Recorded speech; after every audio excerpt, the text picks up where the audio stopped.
For more information, please visit our website www.scienceworld.in. You can motivate us to do more by liking, sharing our Instagram and Facebook page. Also, don't forget to subscribe to our YouTube channel and press the bell icon to get notifications of new videos. Hello everyone, मेरा नाम तुषार भारद्वाज और ये आपका अपना favourite channel science world. आज के video में हम डिस्कस करने वाले हैं 20 important selected MCQ class 9th के लिए chapter motion in straight line के नाम से भी इसे जाना जाता है। तो चलिए स्टार्ट करते हैं। क्वेश्चन नंबर फर्स्ट में आपसे पूछा जा रहा है कि क्या डिस्टेंस पॉजिटिव होती है हमेशा या नेगेटिव होती है, या पॉजिटिव नेगेटिव कुछ भी हो सकता है, और या फिर इनमें से कोई भी नहीं। तो देखिए, डिस्टेंस इज ऑलवेज पॉजिटिव। अगर आप अपनी एक पोजीशन को छोड़कर सर्टेन टाइम ड्यूरेशन का इस्तेमाल करते हुए कुछ फिक्स टाइम इंटरवल में थोड़ा भी डिस्टेंस कवर कर रहे हैं तो पॉजिटिव तो होगा ही। माइनर डिस्टेंस आप कवर कर रहे हैं या आप मैक्सिमम डिस्टेंस कवर कर रहे हैं, पर बात ये आती है डिस्टेंस कभी जीरो नहीं हो सकती है। अगर डिस्टेंस आप जीरो बोल रहे हैं इसका मतलब तो रेस्ट है ना, चला ही नहीं है वो व्यक्ति, तो हम जीरो कैसे बोल देंगे। वो सिर्फ आपने अगर हो सकता है कहीं लाइन लिखी देखी हो किसी रीजनिंग में या कोई आपके पास एक्सप्लेनेशन आ रही है तो वो एक अलग बात होती है। लेकिन अगर क्वेश्चन में डायरेक्ट पूछा जा रहा है आपसे कि क्या डिस्टेंस जीरो हो सकती है, तो आपने बोलना है नहीं, डिस्टेंस जीरो नहीं होती। अगर लाइन लिखी हुई आपको मिलती है कहीं पर distance is equal to zero, means rest की बात चल रही है। ठीक है ना, तो लाइन समझिएगा आप ध्यान से। तो क्वेश्चन नंबर फर्स्ट में एग्जैक्ट आंसर है ए, ऑलवेज पॉजिटिव। नेगेटिव का कोई मतलब नहीं है, आप समझ रहे होंगे ना। मान लीजिए मैं अपनी पोजीशन से फॉरवर्ड डायरेक्शन में कुछ डिस्टेंस कवर कर रहा हूं तो आपने बोला पॉजिटिव डिस्टेंस है ना, ऑलवेज पॉजिटिव जैसे सेलेक्ट भी किया हमने। और अगर मैंने पीछे की तरफ कुछ डिस्टेंस कवर किया तो वो भी तो पॉजिटिव है ना, भले ही रिवर्स डायरेक्शन हो, लेकिन डिस्टेंस तो कवर की मैंने, तो नेगेटिव का कोई मतलब नहीं यहाँ पे। Second question, SI unit of displacement. देखिए, 3 तरह के सिस्टम होते हैं। अभी हमारी एक लास्ट वीडियो भी आई थी, आप सबने देखी भी होगी, अदरवाइज आप उसको पहले देखिएगा तो थोड़ा और क्लियर हो जाएगा आपको। सिस्टम ऑफ यूनिट में 3 नाम आते हैं, एफपीएस सिस्टम, सीजीएस सिस्टम और एमकेएस सिस्टम। एमकेएस सिस्टम को जब यूनिवर्सल लेवल पर एक रिकॉग्नाइज किया गया, एक प्रमाणित कर दिया गया, वेरिफिकेशन दे दिया गया, तब जाकर हमने उसको एक नया नाम दिया एमकेएस सिस्टम, मतलब SI system, international system of unit. ठीक है, अब हर एक फिजिकल क्वांटिटी की अपनी एक एसआई यूनिट होती है। तो डिस्प्लेसमेंट के लिए एसआई यूनिट क्या होती है? मीटर। मीटर पर सेकेंड गलत है, किलोमीटर पर सेकेंड ये भी ठीक नहीं है, मीटर पर सेकेंड स्क्वायर वो तो एक्सेलरेशन के लिए आता है ना। तो क्वेश्चन नंबर सेकंड में एग्जैक्ट आंसर है बी, मीटर। नेक्स्ट यहां पर एक न्यूमेरिकल आ रहा है ना, आप अपने कॉपी पेन तैयार कीजिए, मैं आपको क्वेश्चन एक्सप्लेन करता हूं और आप वीडियो को पॉज कीजिएगा, फिर अपने आप से सॉल्व करना उसको, है ना। और कमेंट बॉक्स में आप बताना कि भाई आपका न्यूमेरिकल सही आया ईमानदारी से, है ना, या फिर कुछ प्रॉब्लम लगी आपको उसमें ना। A scooter moving at 36 kilometre per our.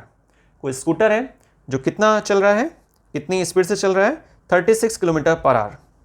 ठीक है, अब आप ध्यान से सोचिएगा, आपने वैसे न्यूमेरिकल में नोटिस भी किया होगा, अगर आपको कोई स्पीड दी हुई है 36, जैसे यहाँ पर भी दिया हुआ है 36 किलोमीटर पर आवर, या कोई भी वैल्यू दी हुई है न्यूमेरिकल में, तो आप किलोमीटर पर आवर को चेंज करते हैं किसमें? मीटर पर सेकेंड में। डायरेक्ट तरीका तो ये आप 5/18 से मल्टीप्लाई कर दीजिए, है ना। बाकी समझने के लिए आप कह सकते हैं कि किलोमीटर को आप चेंज करेंगे किसमें? मीटर में। तो 1 kilometre is equal to 1000 metre, है ना, 1000 मीटर। इसी तरीके से आपने आर को भी चेंज करना है। तो 1 घंटे में कितने सेकंड होते हैं? 3600 सेकंड होते हैं। तो आप 1000 डिवाइड बाय 3600। तो जब आप इसको सिंप्लीफाई करते हैं, ठीक है, डेसिमल में कैलकुलेट मत कीजिएगा अभी, है ना, तो जब आप इसको सिंप्लीफाई करते हैं तो कितना आता है हमारे पास आंसर? 5/18। तो याद रखिएगा, आपने 5/18 से अगर मल्टीप्लाई की तो आपके पास जो यूनिट होगी वो मीटर पर सेकेंड बन जाती है। तो आप इसको चेंज कर लेना, 36 किलोमीटर पर आवर को, ये आपके पास क्या है? स्पीड दी हुई है कि कोई स्कूटर है इतनी स्पीड से चल रहा है, is brought to rest in 10 second, और वो 10 सेकेंड का समय लेता है रुकने के लिए। ठीक है, अगर आप ब्रेक अप्लाई करते हैं तो 10 सेकेंड का उसको समय लग जाता है रुकने के लिए। तो time is equal to 10 second, speed आपको गिवन है कितनी? Speed means as a velocity आप ले सकते हैं अगर डायरेक्शन की बात आती है तो कितनी थी यहाँ पर? 36 मल्टीप्लाई बाय 5/18। ठीक है, वो आप खुद से चेंज करना, या आपका आंसर क्या बनना चाहिए? मीटर पर सेकेंड में। और रेस्ट की बात कर रहा है, शुरू में कितनी स्पीड थी? 36 किलोमीटर पर आवर। चेंज कर लिया आपने उसको मीटर पर सेकंड में, तो एक चीज़ तो आपको ये बता दी, इनिशियल वेलोसिटी दे दी है। फाइनल वेलोसिटी कितनी होगी उसके लिए यहाँ पर एक हिंट दिया हुआ है आपको कि 10 सेकंड का समय लगता है उसको रुकने में। तो रुकने पर तो वेलोसिटी 0 हो जाएगी ना। तो v भी आपको मालूम है, v मालूम है, u मालूम है, और 10 सेकेंड, ये आपके पास टाइम ये भी दिया हुआ है। तो यू, वी और टी, तीन चीज़ें दी हुई हैं। एक्सेलरेशन ऑफ द स्कूटर कितना होगा वो आप निकाल सकते हैं ना। मोशन की इक्वेशन आपने समझी हुई है, न्यूमेरिकल्स भी आपने काफ़ी प्रैक्टिस किए होंगे। तो आप सोचिए इसको कैसे सॉल्व करना चाहिए और क्या इसका आंसर आना चाहिए। ठीक है, वीडियो पॉज करके फटाफट से सॉल्व कीजिए।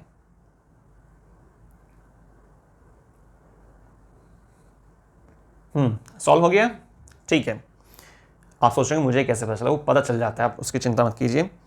देखिए फर्स्ट ऑप्शन ए मीटर पर सेकेंड स्क्वायर। अब एक्सेलरेशन फाइंड करवा रहे हैं ना आपसे, तो मीटर पर सेकेंड स्क्वायर यूनिट, ठीक है ऐसा यूनिट है ना, तो यूनिट तो सही है, लेकिन क्या 1 आ रहा है? सेकेंड -1 मीटर पर सेकेंड स्क्वायर, -1 मीटर पर सेकेंड स्क्वायर, तो यूनिट तो ठीक है, लेकिन क्या माइनस में आ रहा है? सोचने वाली बात, शुरुआत में कुछ वेलोसिटी थी और आगे चलकर वेलोसिटी घट गई है ना।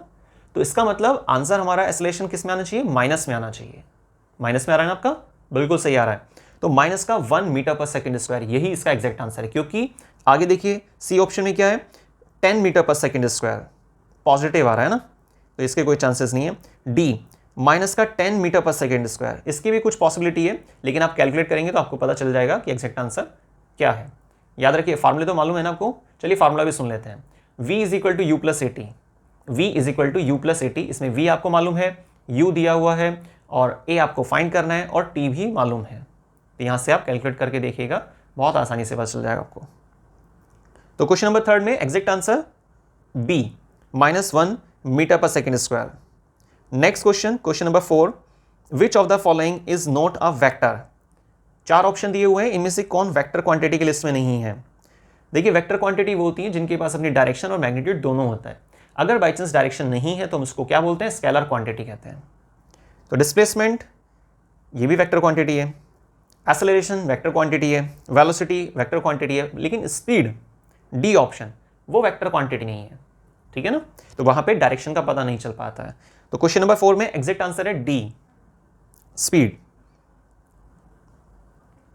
नेक्स्ट क्वेश्चन, ए स्टोन, ये भी न्यूमेरिकल है। क्वेश्चन समझिए, वीडियो पॉज कर दीजिए और फटाफट से अपने रजिस्टर में सॉल्व करके देखिए और बाद में हमें कमेंट कीजिएगा कि आपका जितने भी न्यूमेरिकल्स आ रहे हैं या आपका पूरा स्कोर कितना जनरेट हुआ। ठीक है, प्योरली। तो next question, question number 5, a stone of mass is being moved in a circle of radius 50 centimeter with a uniform speed 1 meter per second and the acceleration of the stone is। देखिए इस question में आपसे बोल रहा है कि 10 ग्राम का कोई पत्थर है, उसको आप गोलाई में घुमा रहे हैं, जिसका रेडियस कितना है, सर्कुलर ट्रैक का रेडियस कितना दिया हुआ है? 50 सेंटीमीटर। सबसे पहले तो आप एक काम कीजिए, 50 सेंटीमीटर को चेंज कर लीजिए, किसमें? 50 सेंटीमीटर ना, तो उसको मीटर में चेंज कर लीजिए। चेंज करने का तरीका आपको मालूम है, 100 से डिवाइड करना है, तो आपका 0.5 वगैरह जो भी आएगा आप कैलकुलेट करके देखिएगा। और स्पीड कितनी दी हुई है? 1 मीटर पर सेकेंड। ठीक है, एक्सेलरेशन फाइंड करना है, तो आप नोट कीजिए, radius is equal to 50 centimetre को आपको चेंज करना होगा मीटर में 100 से डिवाइड करके, तो ये तो आपके पास रेडियस आ गया है। मास कितना दिया हुआ है? 10 ग्राम, हालांकि इसकी ज़रूरत नहीं पड़ेगी क्योंकि डायरेक्ट फार्मूला भी होता है इसके लिए। और यूनिफॉर्म स्पीड कितनी दी हुई है? 1 मीटर पर सेकेंड। तो आप एक फार्मूला नोट कीजिएगा, सेंट्रीपिटल एक्सेलरेशन। जब कोई चीज़ गोलाई में घूमती है ना, तो ऐसे केस में जब रोटेशनल ट्रैक दिखाती है, तो ऐसे केस में जो एक्सेलरेशन फाइंड करना होता है उसके लिए एक डायरेक्ट फार्मूला होता है, v² divide by are. Are मतलब ऐसा रेडियस, जो ट्रैक का रेडियस है, लेकिन वो मीटर में होना चाहिए ना, ऐसा यूनिट के हिसाब से। और v क्या है? एज अ वेलोसिटी, जिसमें आप स्पीड भी ले सकते हैं क्योंकि यहाँ पर स्पीड दी हुई है। तो स्पीड आपको गिवन है, उसका स्क्वायर कर दीजिएगा और रेडियस से डिवाइड कर देना है, तो आपका एक्सेलरेशन कैलकुलेट हो जाएगा। बाकी इसमें एग्जैक्ट आंसर क्या आने वाला है क्वेश्चन नंबर 5 में? 2। तो देखिए 4 ऑप्शन है हमारे पास, A 0, B 2 मीटर पर सेकेंड और C 1 मीटर पर सेकेंड स्क्वायर और D। तो इसमें 4 ऑप्शन है, A 0, B 2 मीटर पर सेकेंड स्क्वायर, C 1 मीटर पर सेकेंड स्क्वायर, D 0.5 मीटर पर सेकेंड स्क्वायर। तो एग्जैक्ट आंसर यहाँ पर आएगा आपके पास 2 मीटर पर सेकेंड स्क्वायर। बहुत सिंपल कैलकुलेशन है, आप करके देखिए। Next question number 6, uniform circular motion is always. देखिए सबसे पहली बात, यूनिफॉर्म सर्कुलर मोशन क्या होता है? जब आप रोटेशन ट्रैक में होते हैं तो लगातार डायरेक्शन में बदलाव आता है। आप डायरेक्शन को, क्योंकि कोई भी व्हीकल है या कोई भी ऑब्जेक्ट है, अपने आप से तो रोटेशनल ट्रैक मेंटेन नहीं कर रहा है, वहाँ पर उसको कराया जा रहा है ना, किसी भी एक्सटर्नल फोर्स या किसी भी एक्सटर्नल एजेंसी के जरिए। तो क्या होता है कि जब कोई यूनिफॉर्म सर्कुलर मोशन होता है तो ऐसे केस में बॉडी लगातार डायरेक्शन को चेंज करती है अपने ट्रैक पर बने रहने के लिए। तो ऐसे केस में लगातार वेलोसिटी में चेंज आता है, और जब वेलोसिटी में चेंज आता है तो हम किस नाम को अटैच करते हैं वहाँ पर? एक्सेलरेशन को। अब देखिए ऑप्शन क्या है, A uniform motion, B uniform accelerated motion, A uniform motion, B uniformly retarded motion, decrease होने के लिए मतलब रिटार्डेशन, और सी यूनिफॉर्मली एक्सेलरेटेड मोशन या कैन नॉट से। तो देखिए यहाँ पर एग्जैक्ट आंसर है सी यूनिफॉर्मली एक्सेलरेटेड मोशन, क्योंकि चेंज इन वेलोसिटी का जिक्र आ रहा है ना, इसीलिए। Next question, question number 7, velocity time graph of a body has a negative slope, VT graph. आप वेलोसिटी मान लीजिए वाई एक्सिस और एक्स एक्सिस पर टाइम, है ना। तो वीटी ग्राफ जो ये बन रहा है आपका हैज अ नेगेटिव स्लोप। अगर इसका स्लोप कैसा जा रहा है? नेगेटिव जा रहा है, टॉप से बॉटम की तरफ आ रहा है ना, डाउन से टॉप नहीं जा रहा है, तो नेगेटिव स्लोप बन रहा है। The body is under going, तो बॉडी किस लिस्ट में जा रही है? क्या यूनिफॉर्म एक्सेलरेशन दिखा रही है या यूनिफॉर्म रिटार्डेशन दिखा रही है? आप समझ गए होंगे वैसे तो। वेरिएबल एक्सेलरेशन दिखा रही है कि एक्सेलरेशन में लगातार बदलाव आ रहा है, या वेरिएबल रिटार्डेशन। तो पहली बात, रिटार्डेशन का लिस्ट यहाँ पर आपको, पहली बात ये कि रिटार्डेशन आपको यहाँ पर ध्यान रखना होगा, ठीक है, क्योंकि नेगेटिव स्लोप की बात आ रही है।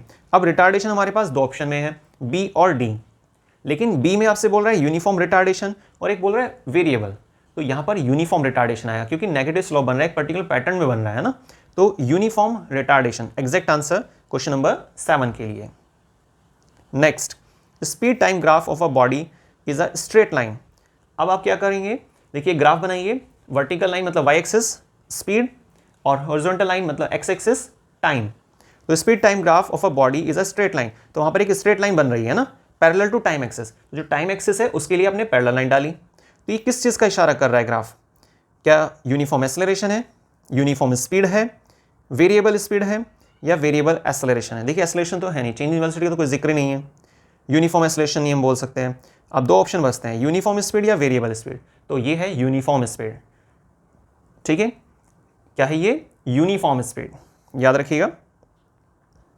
तो क्वेश्चन नंबर 8 में exact answer B uniform speed, क्योंकि यहां पर बोला गया था कि straight line parallel to the time axis. Next question number 9, question number 9, distance time graph, distance vertical ले लीजिए वाई एक्सिस, और टाइम ग्राफ मतलब एक्स एक्सिस। तो आप इसमें distance time graph of a body is a straight line incline to the time axis of the body is in. तो कैसा होना चाहिए ये? क्या यूनिफॉर्म मोशन होगा, यूनिफॉर्मली एक्सेलरेटेड मोशन होगा? एक्सेलरेशन का तो मतलब नहीं, क्योंकि वेलोसिटी टाइम ग्राफ होता है तो हम एक्सेलरेशन बोलते हैं ना उसको। और यूनिफॉर्म रिटार्डेड मोशन होगा, वो पॉसिबल नहीं है, क्योंकि वो भी वीटी ग्राफ के लिए आता है, वेलोसिटी टाइम ग्राफ के लिए। और ग्राफ कौन सा दिया हुआ है? डिस्टेंस टाइम ग्राफ, इसका मतलब स्पीड की बात आनी है, ठीक है। और या आप यूनिफॉर्म मोशन वगैरह इस तरह से ले सकते हैं, या रेस्ट पॉसिबल नहीं है, क्योंकि यहाँ पर इंक्लाइन बोल रहा है ना, तो ठीक है। फिर यहाँ पर इन सब कंडीशन के आधार पर ए ऑप्शन काफ़ी बेस्ट है, यूनिफॉर्म मोशन। फिर से एक बार समझते हैं, distance time graph of a body is a straight line incline to the time, ठीक है। तो यहाँ पर बराबर समय में बराबर दूरी तय की जा रही है, इसका मतलब यूनिफॉर्म मोशन है, ठीक है। तो क्वेश्चन नंबर 9 में A option. Next, distance time graph of a body is parallel to the time axis.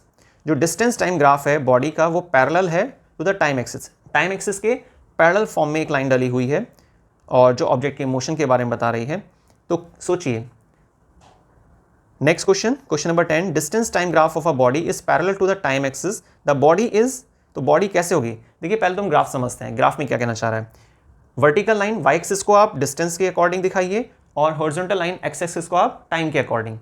अब देखिए टाइम के लिए पैरेलल लाइन डाल दी गई एक और, तो वो ऑब्जेक्ट के लिए क्या है? एक ग्राफिकल रिप्रेजेंटेशन है कि वो ऑब्जेक्ट मोशन में है, रेस्ट में, यूनिफॉर्म, नॉन यूनिफॉर्म, जो भी है। तो जब आप पैरेलल लाइन बोलते हैं ना, इसका मतलब क्या होता है कि लाइन पैरेलल एक इशारा करती है कि ऑब्जेक्ट मोशन में ही नहीं है, क्योंकि टाइम बढ़ ही नहीं रहा है, ठीक है ना। तो इसीलिए distance time graph of a body is parallel to the time axis, the body is at rest. तो ए ऑप्शन क्वेश्चन नंबर 10 के लिए। Next, question number 11, average velocity of a body is equal to the mean of its initial और final. देखिए सीधी सी बात, जब यहाँ पर इनिशियल फाइनल वेलोसिटी का जिक्र हो रहा है, लेकिन साथ में मीन का जिक्र कर दिया है, इसका मतलब एक तरह से एवरेज पॉइंट है ना, तो वहां पर तो यूनिफॉर्म केस आना ही है। अब वो बोल रहा है कि एक्सेलरेशन ऑफ द बॉडी क्या होना चाहिए? क्या यूनिफॉर्म होगा, वेरिएबल होगा, या जीरो होगा, या नेगेटिव? तो बात आती है एक्सेलरेशन कैसा होगा, बॉडी का यूनिफॉर्म होगा। तो क्वेश्चन नंबर 11 में डी एग्जैक्ट आंसर है। Next, A body cover half the distance with a speed 20 metre पर second.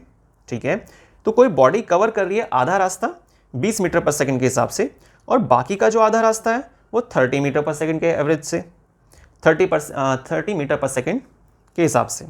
Average speed of the whole journey, देखिए कोई डिस्टेंस है, कोई पर्टिकुलर मेजरमेंट है, कोई दूरी है, उसमें से हाफ डिस्टेंस को आप 20 मीटर पर सेकेंड के हिसाब से कवर कर रहे हैं, और जो आगे की आधी दूरी बची हुई है उसको आप 30 मीटर पर सेकेंड के हिसाब से कवर कर रहे हैं।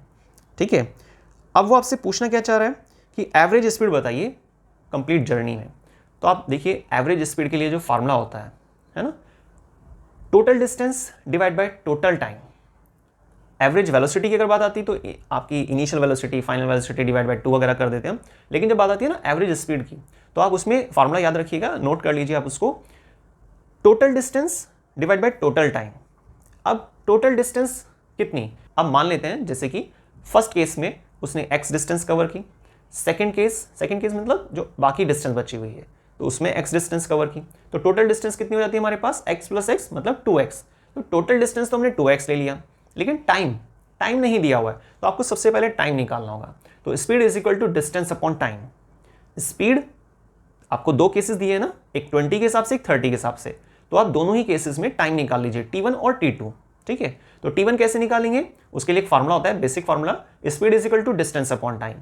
ठीक है, डिस्टेंस आपको मालूम है x, और टाइम आपको कैलकुलेट करना है, लेकिन आपको स्पीड दी हुई है 20 फर्स्ट केस के लिए, तो टाइम इज इक्वल टू कितना हो जाएगा, x अपॉन 20। ठीक है, इसी तरह से T2 आप कैलकुलेट करेंगे तो T2 इज इक्वल टू हो जाएगा x अपॉन 30। क्लियर, जो आपका मेन फार्मूला था एवरेज स्पीड के लिए, total distance 2x divide by T1 plus T2 की जो वैल्यू थी वो नीचे रख दीजिए और सिंप्लीफाई कर दीजिए, तो इस तरीके से आपका एग्जैक्ट आंसर आ जाएगा। अब देखिए सॉल्व कर देखिए फटाफट से। हाँ जी, हो गया सॉल्व। अब मैच करते हैं जरा एक बार। तो क्वेश्चन नंबर 12 में 4 ऑप्शन है, 20 मीटर पर सेकेंड, बी 0, सी 24 मीटर पर सेकेंड, डी 2.4 मीटर पर सेकेंड। यूनिट सब में ठीक है, 0 का तो कोई मतलब नहीं है, तो यहां पर एग्जैक्ट आंसर बनना चाहिए 24 मीटर पर सेकेंड। एग्जैक्ट आंसर है क्वेश्चन नंबर 12 के लिए। क्या कह रहे हैं, आपका भी यही आ रहा है, चलिए बहुत बढ़िया बात है। Question number 13, when the distance travelled by a body is directly proportional, जब डिस्टेंस ट्रेवल जो की जा रही है बॉडी के जरिए वो directly proportional to the square of the time taken the motion of the body is, तो ऐसे केस में बॉडी का जो मोशन है उसको हमें क्या बोलना चाहिए, एक बार क्वेश्चन फिर से समझते हैं। When the distance travelled by the body, किसी बॉडी ने जो दूरी तय की है वो डायरेक्टली प्रोपोर्शनल है स्क्वायर ऑफ द टाइम, ठीक है, square of the time taken, तो ऐसे स्थिति में मोशन ऑफ द बॉडी आपसे पूछ रहा है। ठीक है, तो देखिए फर्स्ट ऑप्शन है आपके पास यूनिफॉर्म, सेकेंड ऑप्शन है आपके पास यूनिफॉर्मली एक्सेलरेटेड, क्योंकि देखिए टाइम पीरियड के हिसाब से उसके डायरेक्टली प्रोपोर्शनल जा रहा है डिस्टेंस, तो जैसे जैसे वो टाइम पीरियड बढ़ेगा तो डिस्टेंस भी बढ़ेगी, या आप ऐसे बोल दीजिए डिस्टेंस बढ़ती जा रही है तो टाइम पीरियड भी इंक्रीज हो रहा है ना। तो यहाँ पर हमारे पास एक सी ऑप्शन भी है, जिगजैग मोशन है या सर्कुलर। सर्कुलर का तो कोई मतलब नहीं है ना, जिगजैग का भी कोई मतलब नहीं है। तो बात आती है ए और बी में से, यूनिफॉर्म बॉडी का जो मोशन है वो यूनिफॉर्म मोशन होगा या यूनिफॉर्मली एक्सेलरेटेड मोशन होगा, तो बी ऑप्शन ज़्यादा अच्छा है।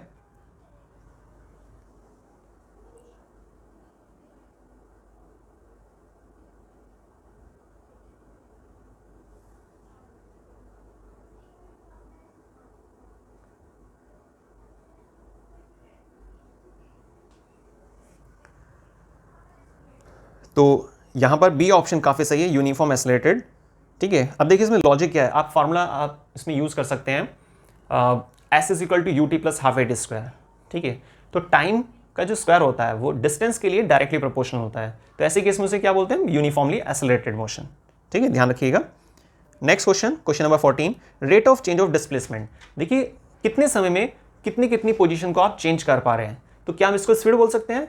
अगर बात आती है डिस्टेंस को लेकर तो आप स्पीड कह सकते हैं, लेकिन अगर बात की जा रही है डिस्प्लेसमेंट को लेकर, डिस्प्लेसमेंट और डिस्टेंस में थोड़ा अंतर होता है। डिस्टेंस की यूनिट सेम होती है जो डिस्प्लेसमेंट की है, लेकिन डिफरेंस क्या है फिर, जब आप किसी दो पोजीशन का जिक्र करते हैं, दो लोकेशन को हाईलाइट करते हैं, तो ऐसे केस में जो दूरी होती है उसको हम डिस्प्लेसमेंट के नाम से सुनते हैं। ठीक है। और याद रखिएगा वेलोसिटी के फॉर्मूले में डिस्प्लेसमेंट अपॉन टाइम टेकन होता है और स्पीड के फॉर्मूले में डिस्टेंस अपॉन टाइम होता है। यही रीजन है कि स्पीड को स्केलर क्वांटिटी कहते हैं और वेलोसिटी को वेक्टर क्वांटिटी कहते हैं। तो हमारे पास क्वेश्चन नंबर 14 में rate of change of displacement is, 4 option क्या क्या है? ए स्पीड, गलत है ये। बी वेलोसिटी, यही इसका एग्जैक्ट आंसर है। सी एक्सेलरेशन, एक्सेलरेशन कोई मतलब नहीं है क्योंकि अगर बात होती है यहां पर change in velocity with respect to time तो हम एक्सेलरेशन ले सकते थे। रिटार्डेशन कोई मीनिंग होता ही नहीं है क्योंकि यहां पर एक्सेलरेशन के लिए दूसरा नाम रिटार्डेशन यूज करते हैं जब एक्सेलरेशन माइनस में जाता है। तो क्वेश्चन नंबर 14 में करेक्ट आंसर है B velocity. Next question, question number 15, distance can be zero even when displacement is not zero. देखिए डिस्प्लेसमेंट इज नॉट जीरो बोला गया है ना, द स्टेटमेंट इज ट्रू और फॉल्स। क्या आपको ये स्टेटमेंट सही लग रही है? एक क्वेश्चन अभी हमारे पास पहले भी आया था कुछ अभी स्टार्टिंग में कि डिस्टेंस को लेकर, डिस्टेंस जीरो हो सकती है, वहां पर एक्सप्लेनेशन भी दी गई थी आपको। तो सोचिए आप उसी के बेसिस पर क्या यहां पर ये स्टेटमेंट ट्रू है? ट्रू नहीं है क्योंकि डिस्प्लेसमेंट जीरो हो सकता है पर डिस्टेंस जीरो नहीं हो सकती है। तो यहां पर 2 ऑप्शन है आपके पास, ट्रू और फॉल्स। तो फॉल्स करेक्ट आंसर है क्वेश्चन नंबर 15 में B correct. Next question, question number 16, what should be the SI unit for force. Force के लिए एसआई यूनिट क्या होनी चाहिए? Kilometre, newton, C centimetre, D nanometre. तो करेक्ट आंसर है न्यूटन। फोर्स की एसआई यूनिट क्या होती है? न्यूटन। हालांकि डाइन भी आपने शायद सुना होगा, 1 न्यूटन इज इक्वल टू 10 की पावर 5 डाइन, एक रिलेशन है, याद रखिए, काम आ सकता है ये। लेकिन डाइन क्या होती है? छोटी यूनिट होती है। आपको जो यहां पर एसआई यूनिट सेलेक्ट करनी है वो क्या करनी होगी? न्यूटन। वैसे भी डाइन ऑप्शन में नहीं है, ठीक है। तो क्वेश्चन नंबर 16 में करेक्ट आंसर है B newton. Next question number 17, what should be the acceleration, what should be the acceleration of a body when it move uniformly with a uniform velocity. क्या acceleration होगा अगर कोई body uniform velocity से चल रही है? Confuse किया जा रहा है आपको, चेक किया जा रहा है आपको कि क्या आप ध्यान से सुन रहे हैं या नहीं, क्योंकि बहुत इजी क्वेश्चन है। आपने न्यूमेरिकल में भी कई बार आपको पहले भी समझाया गया है कि कभी भी कोई भी अगर ऐसे रीजनिंग आती है जिसमें कहा जाता है यूनिफॉर्म वेलोसिटी तो एक्सेलरेशन जीरो हो जाता है और यहां पर वही चीज इस्तेमाल हो रही है। तो A option 1, B 0, C 5, D 3। तो एग्जैक्ट आंसर है 0। तो बी ऑप्शन करेक्ट है 17th नंबर के लिए। Next question number 18, what should be the meaning of retardation. Retardation का क्या मतलब होता है? क्या माइनस वेलोसिटी को बोलते हैं रिटार्डेशन, या माइनस यू को बोलते हैं, या फिर इनमें से कोई भी नहीं? बी ऑप्शन वैसे बिल्कुल एग्जैक्ट है, आप समझ गए होंगे क्योंकि एक्सेलरेशन को लेकर अभी स्टार्टिंग में भी काफी एक्सप्लेन किया गया था आपको। एक्सेलरेशन मतलब चेंज इन वेलोसिटी। अगर वेलोसिटी में बदलाव हो रहा है तो हम बोलते हैं कि हाँ भाई एक्सेलरेशन होता है, और अगर वेलोसिटी में बदलाव नहीं हो रहा है तो मतलब एक्सेलरेशन जीरो होता है। अगर बात आती है चेंज इन वेलोसिटी, लेकिन कैसे? रिवर्स ऑर्डर में, मतलब माइनस में, तो आप बोलते हैं रिटार्डेशन। शुरुआत में वेलोसिटी ज्यादा थी, आगे चलकर किसी रीजन से वेलोसिटी को घटा दिया गया, तो इनिशियल वेलोसिटी ग्रेटर थी, फाइनल वेलोसिटी डाउन हो गई है या फिर जीरो हो गई है, तो ऐसे केस में क्या बोलते हैं? एक्सेलरेशन तो है पर वो कैसा एक्सेलरेशन होता है? Retardation, negative acceleration. तो क्वेश्चन नंबर 18 में करेक्ट आंसर है B -a। Next second last question, next second last question number 19, what should be the unit of acceleration. Acceleration की यूनिट क्या होनी चाहिए? ए मीटर पर सेकेंड स्क्वायर, बी मीटर पर second, C both A and B, D none of these. देखिए acceleration का formula सोचिए आप, चेंज इन वेलोसिटी में टाइम टेकन, वेलोसिटी का मतलब मीटर पर सेकेंड, और नीचे फिर से टाइम आ रहा है तो टाइमिंग के लिए स्क्वायर आ गया ना, तो मीटर पर सेकेंड स्क्वायर। तो क्वेश्चन नंबर 19 में ए करेक्ट आंसर है मीटर पर सेकेंड स्क्वायर। तो last question, what should be the unit of torque. Torque की यूनिट क्या होनी चाहिए? देखिए फॉर्मूला सुनते हैं सबसे पहले, टॉर्क इज इक्वल टू में फोर्स इनटू डिस्टेंस, या परपेंडिकुलर डिस्टेंस वगैरह बोल देते हैं इसको।